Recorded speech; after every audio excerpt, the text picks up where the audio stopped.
अस्सलाम वालेकुम। अब हम डिस्कस करेंगे टाइप 2 डायबिटीज़। टाइप 2 डायबिटीज़ जो है ये ज़्यादा कॉमन है, मतलब कि जो दो टाइप की डायबिटीज़ हैं, टाइप 1 और टाइप 2, उनमें से जो ज़्यादा कॉमन है दैट इज़ टाइप 2 डायबिटीज़। ठीक है। और इसका ऑनसेट कब होता है? यूजुअली एज्ड पीपल के अंदर होता है, यानी कि अबव 45 और 50 ईयर्स ऑफ एज जो है उसमें इसका ऑनसेट होता है। ठीक है। जो इसके सिम्टम्स होते हैं, ठीक है, जो मोस्ट प्रोमिनेंट सिम्टम्स होते हैं उसके अंदर क्या होता है? पॉलीयूरिया। पॉलीयूरिया का क्या मतलब होता है? Excessive urination. ठीक है। इसके अलावा पॉलीडिप्सिया होता है, ठीक है, और साथ में पॉलीफेजिया। लेकिन पॉलीफेजिया रेयर होता है, मतलब पॉलीफेजिया इतना ज़्यादा कॉमन नहीं है, लेकिन पॉलीयूरिया और पॉलीडिप्सिया जो है वो ज़्यादा कॉमन है। ठीक है। और इसकी कॉजेज भी हमें पता है कि क्यों पॉलीयूरिया हो रहा है, क्यों पॉलीडिप्सिया हो रहा है। कि पॉलीयूरिया क्यों होगा? क्योंकि जब glucose level, blood glucose level जो है वो ज़्यादा हो जाएगा, ठीक है, नॉर्मल से ज़्यादा हो जाएगा, तो फिर क्या होगा कि ग्लूकोज जो है वो यूरिन के अंदर आना शुरू हो जाता है, जिसको हम कहते हैं ग्लूकोज यूरिया। ठीक है। और जब ग्लूकोज यूरिन में आएगा तो साथ साथ वाटर को भी लाएगा। ठीक है। तो एज अ रिजल्ट बॉडी के अंदर डिहाइड्रेशन होना शुरू हो जाती है, जिसकी वजह से थर्स्ट सेंटर स्टिमुलेट होता है, तो पॉलीडिप्सिया भी होता है। ठीक है। अब ये जो टाइप 2 डायबिटीज है, या जिसको हम non insulin dependent diabetes mellitus भी कहते हैं, ये अब होती कैसे है? इसके अंदर दो चीजें होती हैं। एक, इंसुलिन की रेजिस्टेंस डेवलप हो जाती है, ठीक है, और दूसरा जो बीटा सेल्स होते हैं उनकी फंक्शनिंग भी सही नहीं होती। ठीक है। तो बीटा सेल्स का डिसफंक्शन होता है, प्लस साथ में इंसुलिन रेजिस्टेंस। तो ये दोनों चीजें मिलके क्या करती हैं, क्या कॉज करती हैं? Type 2 diabetes. ठीक है। अब जैसे हमने टाइप 1 डायबिटीज में देखा था कि उनको एक्सोजीनियसली इंसुलिन देनी पड़ती है। जो टाइप 2 डायबिटीज होती है, डायबिटीज को टाइम गुजर चुका होता है टाइप 2 डायबिटीज को, तो फिर पेशेंट को इंसुलिन की जरूरत पड़ती है। अब उसकी क्या कॉज है? देखिए, इसमें होती है इंसुलिन रेजिस्टेंस और बीटा सेल्स की डिसफंक्शन। ठीक है। इस इंसुलिन रेजिस्टेंस का मतलब यह है कि जो इंसुलिन के रिसेप्टर्स हैं, ठीक है, जो पेरिफेरल टिश्यूज हैं, मसल्स हो गए या एडिपोज टिश्यूज हो गए, वहां पे इंसुलिन के रिसेप्टर्स काम नहीं कर रहे। और बीटा सेल डिसफंक्शन का मतलब है कि जो पेनक्रियाज के अंदर बीटा सेल्स हैं जिन्होंने इंसुलिन बनानी है वो सही काम नहीं कर रहे। अब एज अ रिजल्ट क्या होता है? इंसुलिन तो प्रोड्यूस हो रही है, लेकिन वो इतनी एडिक्वेट नहीं है, और आगे जब उसकी एडिक्वेट सिक्रीशन नहीं होगी तो ये रिसेप्टर्स जो हैं ये सही तरह से काम नहीं करेंगे। ठीक है। जब कुछ टाइम गुजर जाता है, ठीक है, तो जब continuously blood glucose level high हो जाता है और HbA1c जो है वो 7% से ज़्यादा हो जाता है, तो फिर उन पेशेंट को इंसुलिन देनी पड़ती है ताकि उनका HbA1c जो है वो 7% से कम रहे। और इसके अलावा इसके अंदर कोई भी वायरल इन्फेक्शन या ऑटो इम्यून कोई डिसऑर्डर नहीं होता टाइप 2 डायबिटीज के अंदर। जैसे हमने टाइप 1 डायबिटीज में देखा था कि वहाँ जो कॉजेज थे टाइप 1 डायबिटीज के, उसमें कोई ऑटो इम्यून डिसऑर्डर भी आ सकता था। ठीक है। ऑटो इम्यून रिस्पॉन्स अगर जनरेट हो गया या वायरल इन्फेक्शन की वजह से भी बीटा सेल्स जो है वो डिस्ट्रॉय हो सकते हैं, और उससे फिर इंसुलिन की सिक्रीशन जो है वो खत्म हो सकती है। ठीक है। इसके अलावा जो टाइप 2 डायबिटीज है, इसमें इंसुलिन जो है वो एब्सेंट नहीं होती। ठीक है। इंसुलिन की सिक्रीशन हो रही होती है, बट वो इतनी ज्यादा एडिक्वेट नहीं होती। तो ये इंसुलिन जो होती है, इंसुलिन हमेशा ग्लूकागोन को सप्रेस करती है। ठीक है। तो यहाँ पे इनएडिक्वेट सिक्रीशन जो है वो इंसुलिन की, वो ग्लूकागोन को सप्रेस करती है। ठीक है। और ग्लूकागोन क्या करता है? उसने ब्लड ग्लूकोज लेवल को रेज करवाना होता है। ठीक है। तो जब इंसुलिन जो है वो ग्लूकागोन को इनहिबिट करती है, तो इसकी वजह से ज्यादा ग्लूकोनियोजेनेसिस भी नहीं होती। तो इस वजह से जो टाइप 2 डायबिटीज होती है उसके अंदर जो मेटाबॉलिक इफेक्ट्स होते हैं वो सिवियर नहीं होते, माइल्ड होते हैं। ठीक है। तो इसकी जो माइल्ड मेटाबॉलिक इफेक्ट्स हैं उसकी रीजन क्या है? कि इंसुलिन जो होती है उसने ग्लूकागोन की सिक्रीशन को कम कर देना है। ठीक है। तो जब ग्लूकागोन कम होगा तो ग्लूकोनियोजेनेसिस जो है, जो लीवर के अंदर हो रही होती है, वो ग्लूकोनियोजेनेसिस कम हो जाएगी, ठीक है। तो एज अ रिजल्ट हाइपरग्लाइसीमिया वैसे तो होगा क्योंकि जो ग्लूकोज हमने लिया है वो यूटिलाइज नहीं हो रहा, लेकिन एक्सेस जैसे टाइप 1 डायबिटीज के अंदर हो रहा था वैसे नहीं होता, ठीक है। तो इससे क्या होता है कि फिर मेटाबॉलिक इफेक्ट्स जो होते हैं टाइप 2 डायबिटीज के अंदर जो है वो कम होती हैं। अब हम डिस्कस करते हैं इंसुलिन रेजिस्टेंस। अब इंसुलिन रेजिस्टेंस क्या है कि जो इंसुलिन के टारगेट टिश्यूज हैं, लिवर, एडिपोज टिश्यू और मसल्स, वहां पे जो इंसुलिन के रिसेप्टर्स हैं वो इंसुलिन को रिस्पॉन्ड नहीं करते। मतलब ये कि ब्लड के अंदर इंसुलिन की सिक्रीशन या तो नॉर्मल होती है या फिर नॉर्मल से ज्यादा होती है, लेकिन जो यहाँ पे जो रिसेप्टर्स होते हैं, ठीक है, इन टिश्यूज में, लिवर, एडिपोज टिश्यू और मसल्स में, वो रिस्पॉन्ड नहीं कर रहे होते। तो एज अ रिजल्ट क्या होता है कि ग्लूकोज जो है वो यूटिलाइज नहीं होता बाय द मसल और लिवर और एडिपोज टिश्यू, तो जिसकी वजह से क्या होता है कि ब्लड ग्लूकोज लेवल जो है वो रेज्ड होता है, नॉर्मल से ज्यादा होता है, ठीक है। अब इंसुलिन रेजिस्टेंस में होता क्या है, अगर हम लिवर के ऊपर इसका इफेक्ट देखें, जब इंसुलिन लिवर के ऊपर नॉर्मली जब एक्ट करती है तो लिवर के अंदर ग्लाइकोजन सिंथेसिस होती है, ठीक है, यानी कि ग्लूकोज जो है वो स्टोर हो रहा होता है, ठीक है। ग्लाइकोजन सिंथेसिस ज्यादा होती है, ठीक है, ग्लाइकोजिनोलाइसिस और ग्लूकोनियोजेनेसिस दोनों कम हो जाते हैं, क्योंकि ग्लाइकोजिनोलाइसिस का मतलब होता है कि ग्लाइकोजन की ब्रेकडाउन, ठीक है, और ग्लूकोनियोजेनेसिस का मतलब होता है कि न्यू ग्लूकोज को सिंथेसाइज करवाना है from the non carb source, ठीक है। तो लिवर के अंदर ग्लाइकोजन सिंथेसिस ज्यादा होती है। जब इंसुलिन रेजिस्टेंस डेवलप हो जाती है तो लिवर के अंदर ग्लूकोनियोजेनेसिस ज्यादा होना शुरू हो जाती है, ठीक है। अब ब्लड के अंदर इंसुलिन है लेकिन ग्लूकोनियोजेनेसिस जो है वो ज्यादा हो रही है, हालांकि नॉर्मली इंसुलिन क्या करती है, ग्लूकोनियोजेनेसिस को कम करती है, ठीक है। तो जब रेजिस्टेंस होगी तो ग्लूकोनियोजेनेसिस ज्यादा हो जाती है। एडिपोज टिश्यू के अंदर अगर हम देखें तो नॉर्मली इंसुलिन जो होती है वो लिपोजेनेसिस करवाती है। लिपोजेनेसिस का क्या मतलब होता है कि लिपिड्स की सिंथेसिस करवाती है, ठीक है, यानी कि टैग इंसुलिन की रेजिस्टेंस डेवलप हो गई है तो लिपोजेनेसिस की बजाय लिपोलिसिस होगी, ठीक है। तो लिपोलिसिस जब होगी तो क्या होगा कि फैट्स की ब्रेकडाउन होगी, ठीक है, और फ्री फैटी एसिड्स का लेवल ब्लड के अंदर ज्यादा हो जाएगा।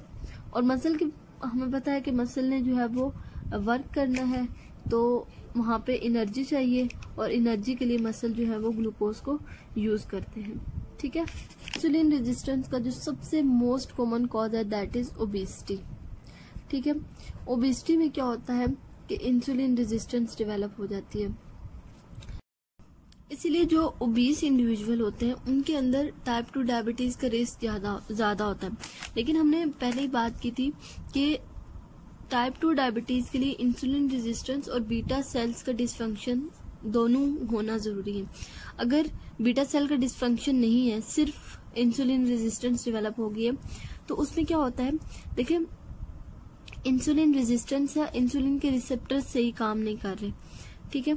जब ब्लड ग्लूकोज लेवल ज्यादा होगा, ठीक है, तो ब्लड ग्लूकोज लेवल जब इंक्रीज करेगा तो फौरन से ये ब्लड ग्लूकोज लेवल जो है वो सेंस होता है by the beta cells of pancreas, ठीक है, वहां से इंसुलिन रिलीज होती है, ठीक है। अब लेकिन आगे डिफेक्ट जो है वो कहाँ पे है, रिसेप्टर्स के अंदर, रिसेप्टर सही काम नहीं कर रहे, ये ब्लड ग्लूकोज लेवल जो है वो ये कम नहीं हो रहा, ठीक है। जब ये कम नहीं होगा तो ये कंटिन्यूसली बीटा सेल्स को स्टिमुलेट करता रहता है। एज अ रिजल्ट इंसुलिन की सिक्रीशन जो है वो बहुत ज्यादा हो जाती है, ठीक है। इंसुलिन जब ज्यादा हो जाती है तो वो कंपनसेट कर देती है इस इंसुलिन रेजिस्टेंस को। मतलब होता ये है इंसुलिन की सिक्रीशन 2 to 3 फोल्ड इंक्रीज होगी, ठीक है। पहले जो काम नॉर्मल इंसुलिन कर रही थी, ठीक है, पहले नॉर्मल सिक्रीशन थी इसकी, ठीक है, एक नॉर्मल वैल्यू जो है वो इसकी रिलीज हो रही थी, तो अब क्या हो रहा है कि वो 2 to 3 फोल्ड इंक्रीज होके वो काम कर रही है। तो ओबीस इंडिविजुअल के अंदर क्या होता है कि इंसुलिन की सिक्रीशन, अब अगर एक चीज कम हो रही है, देखिए इंसुलिन रेजिस्टेंस अगर डेवलप हो रही है, ठीक है, तो इनकी अगर एक्टिविटी कम हो रही है तो दूसरी चीज इंक्रीज हो रही है, ठीक है। तो ये एक दूसरे को इस तरह कंपनसेट करते हैं। नॉर्मल इंडिविजुअल के अंदर क्या है, नॉर्मल जो है रिसेप्टर काम कर रहे हैं और नॉर्मल इंसुलिन सिक्रीट हो रही है, ठीक है। इसमें क्या हो रहा है कि रिसेप्टर्स की फंक्शनिंग कम हो रही है तो इंसुलिन की सिक्रीशन ज्यादा हो रही है ताकि इस चीज को कंपनसेट किया जा सके। ठीक है, तो ओबीस इंडिविजुअल के अंदर इस तरह से कंपनसेशन हो जाती है। लेकिन एक दफा अगर इंसुलिन रेजिस्टेंस डेवलप हो गई है, ठीक है, तो सबसिक्वेंटली जो रिस्क है टाइप 2 डायबिटीज का वो इंक्रीज हो जाता है। अब वो कैसे इंक्रीज होता है, देखिए अगर एक दफा इंसुलिन रेजिस्टेंस डेवलप हो गई है और इंसुलिन रेजिस्टेंस डेवलप होने की वजह से ब्लड ग्लूकोज हाइपरग्लाइसीमिया, ठीक है, बीटा सेल्स कंटिन्यूसली स्टिमुलेट हो रहे, इंसुलिन की सिक्रीशन ज्यादा हो रही है। ठीक है, अब जब कंटिन्यूसली बीटा सेल स्टिमुलेट होते रहते हैं, इनकी सिक्रीशन जो है वो ज्यादा होती रहती है, इनकी वर्किंग ज्यादा होगी, एक्चुअली बीटा सेल्स के ऊपर लोड ज्यादा हो गया। ठीक है, ये ज्यादा काम कर रहे हैं। जब ये बहुत ज्यादा काम करते हैं, ठीक है, बहुत ज्यादा इंसुलिन प्रोड्यूस करेंगे, तो एक टाइम आएगा कि इनकी हाइपरट्रॉफी हो जाएगी।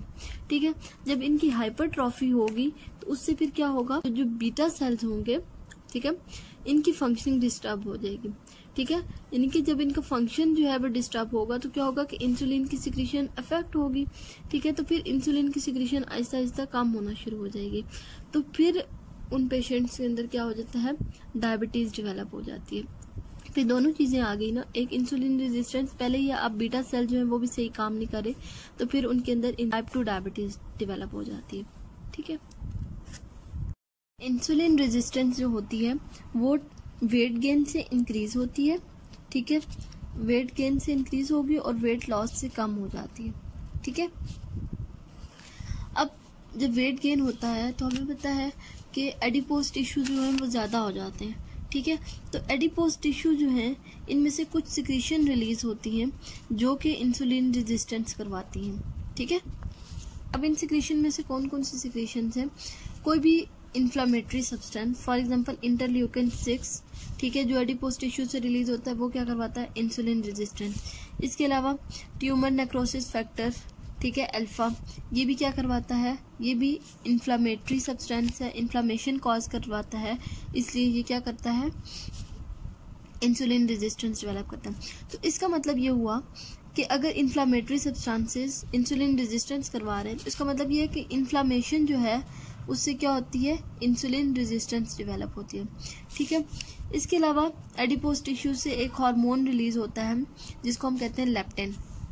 ठीक है, लेप्टिन एक वो हार्मोन है जो सेटाइटी या हंगर को कंट्रोल करता है। ठीक है, ये भी कहाँ से रिलीज होता है, फ्रॉम द एडिपोज टिश्यू, और ये भी जो है ये क्या करता है, इंसुलिन रेजिस्टेंस डेवलप करता है। ठीक है, इसके अलावा एक हार्मोन होता है जिसको कहते हैं एडिपोनेक्टिन। ठीक है, ये क्या है, ये एंटी इन्फ्लामेटरी है, यानी कि एंटी इन्फ्लामेटरी है। इसका मतलब है कि जो इन्फ्लामेटरी सब्सटेंस है वो इंसुलिन रेजिस्टेंस करवा रहे थे, तो ये एंटी इन्फ्लामेटरी है, यानी कि इन्फ्लामेशन को प्रिवेंट करता है, तो ये इंसुलिन रेजिस्टेंस को भी प्रिवेंट करेगा।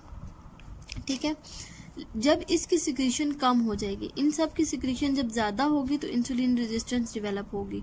ठीक है, लेकिन एडिपोनेक्टिन की सिक्रीशन जब कम होगी तो इंसुलिन रेजिस्टेंस डेवलप होगी, क्योंकि जब ये ज्यादा होगा तो ये इंसुलिन रेजिस्टेंस नहीं होने देगा।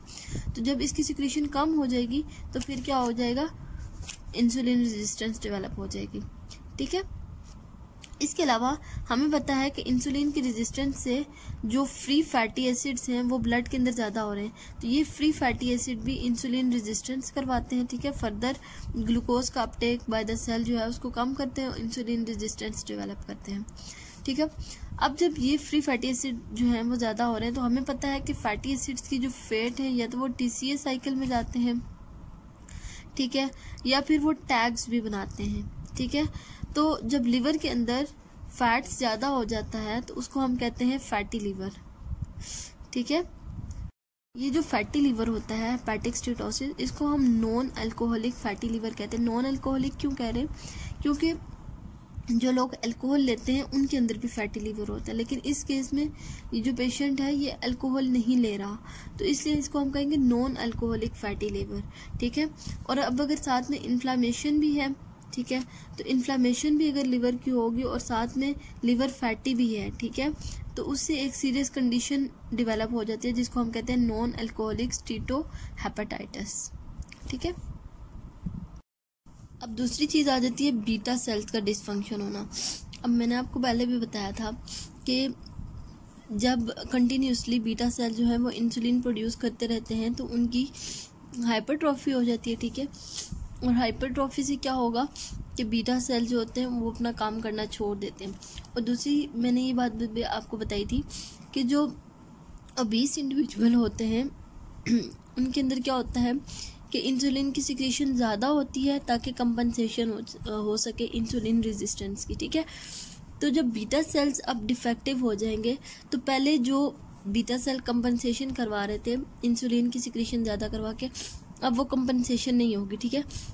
जब कंपनसेशन नहीं होगी तो ब्लड ग्लूकोज जो है वो फिर नॉर्मल नहीं होगा, ठीक है। जो उसकी नॉर्मल रेंज है उसमें नहीं आएगा। अगर हम दो इंडिविजुअल लें जो इक्वली ओबीस हों, ठीक है, तो वो इंडिविजुअल जिसके अंदर डायबिटीज़ डेवलप हो चुकी है इसका मतलब ये है कि उसके अंदर insulin resistance plus beta cell जो है वो भी डिसफंक्शनल है, ठीक है।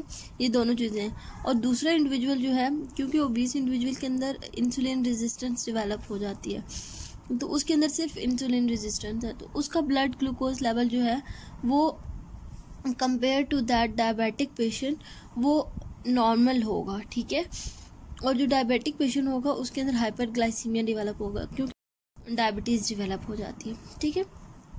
तो इसके अंदर क्या होगा कि बीटा सेल जब इनकी डिसफंक्शनिंग होगी तो इंसुलिन जो है उसकी सिक्रीशन कम होना शुरू हो जाती है और रिजल्टेंट कंपनसेशन जो हो रही थी वो ख़त्म हो जाती है, ठीक है। कंपनसेशन ख़त्म होगी तो फिर टाइप 2 डायबिटीज़ डेवलप, ठीक है। अब हम डिस्कस करते हैं metabolic effects of type 2 diabetes. अब हमें पता है टाइप 2 डायबिटीज़ के अंदर जो ऑर्गन्स इफेक्ट होते हैं या जो टिश्यूज़ इफेक्ट होते हैं उसमें लिवर, मसल्स और एडिपोज टिश्यूज़ आ जाते हैं, ठीक है। और कौन कौन से जो सब्सटेंसेस हैं उनके मेटाबॉलिज्म इफेक्ट होते हैं, ग्लूकोज और लिपिड्स, ठीक है। इन दोनों के मेटाबॉलिज्म जो होते हैं वो टाइप 2 डायबिटीज़ के अंदर इफेक्ट होते हैं। अगर हम ग्लूकोज की बात करें तो हाइपरग्लाइसीमिया हो जाता है क्योंकि जो ग्लूकोज होता है वो यूज़ नहीं हो रहा होता बाय द सेल्स, ठीक है। तो जब वो सेल के ज़रिए यूज़ नहीं हो रहा होता तो लीवर के अंदर क्या स्टार्ट हो जाती है, ग्लूकोनियोजेनेसिस, ठीक है। जब ग्लूकोनियोजेनेसिस होगी तो एज अ रिज़ल्ट क्या होगा कि ब्लड ग्लूकोज लेवल जो है वो ज़्यादा हो जाएगा। अगेन ये आगे यूज़ नहीं होगा क्योंकि इंसुलिन रेजिस्टेंस है, रिसेप्टर्स काम नहीं कर रहे, ठीक है। तो फिर एज अ रिज़ल्ट क्या हो जाता है, हाइपरग्लाइसीमिया। और दूसरी जो चीज़ होती है कि यहाँ पे जो कीटोजेनेसिस होती है वो प्रिवेंट होती है क्योंकि इंसुलिन जो है वो कीटोजेनेसिस को प्रिवेंट कर रही है। यहाँ पे डिफेक्ट जो है वो किसके अंदर होता है, रिसेप्टर के अंदर। तो इंसुलिन का लेवल जो है वो इस केस में ज़्यादा होता है, ठीक है। ज़्यादा इंसुलिन जो है वो इस कीटोजेनेसिस को प्रिवेंट करती है, ठीक है। लिवर के अंदर कीटोन बॉडीज़ नहीं बनती। अब दूसरी चीज़ जो लिपिड मेटाबॉलिज्म की अगर हम बात करें तो उसके अंदर जो है वो डिसलिपिडीमिया हो जाता है। अब डिसलिपिडीमिया में क्या हो रहा है कि हमें पता है कि जब लिपिड्स जो हैं वो यूज़ होते हैं फॉर द एनर्जी तो फ्री फैटी एसिड्स बनते हैं, ठीक है। ये फ्री फैटी एसिड्स जो होते हैं ये लिवर के अंदर जाके कन्वर्ट होते हैं इनटू द टैग्स, ठीक है। ये टैग बनाते हैं ट्राइसाइलग्लिसरॉल्स। ये ट्राइसाइलग्लिसरॉल जो हैं ये मूव करते हैं, यानी कि इनकी ट्रांसपोर्ट के लिए VLDL चाहिए, ठीक है। तो इनकी ट्रांसपोर्ट के लिए हमें क्या चाहिए होता है, VLDL, very low density lipoproteins. और ये जो टैग्स होते हैं इनकी डिग्रेडेशन के लिए जो हमें एंजाइम चाहिए होता है दैट इज़ लाइपोप्रोटीन लाइपेज। और हमें पता है कि जो डायबिटिक पेशेंट होते हैं उनके अंदर ये एंजाइम जो है वो भी कम हो जाता है, ठीक है। तो जब ये एंजाइम जो है वो कम होगा तो टैग्स जो हैं वो डिग्रेड नहीं होंगे, ठीक है। तो VLDL जो है उसका लेवल ज़्यादा हो जाएगा, फैटी एसिड से टैग ज़्यादा बनेंगे, ठीक है। और टैग्स डिग्रेड भी नहीं हो रहे तो टैग्स का लेवल क्या हो जाएगा, ज़्यादा हो जाएगा। एज अ रिजल्ट फिर VLDL भी ज़्यादा होंगे। और दूसरा जो इफेक्ट होगा उसमें क्या होगा कि हाई डेंसिटी लाइपोप्रोटीन जो हैं वो HDL वो क्या हो जाती है, उनकी डिग्रेडेशन स्टार्ट हो जाती है, ये कम हो जाती है। हालांकि ये जो हाई डेंसिटी लाइपोप्रोटीन्स होती हैं ये बेनिफिशियल होती हैं बॉडी के लिए, तो इनका लेवल कम होना शुरू हो जाएगा। तो जब लिपिड्स जो हैं इनकी प्रोफाइल जो है वो डिस्टर्ब हो जाती है तो उसको हम कहते हैं डिसलिपिडीमिया, ठीक है।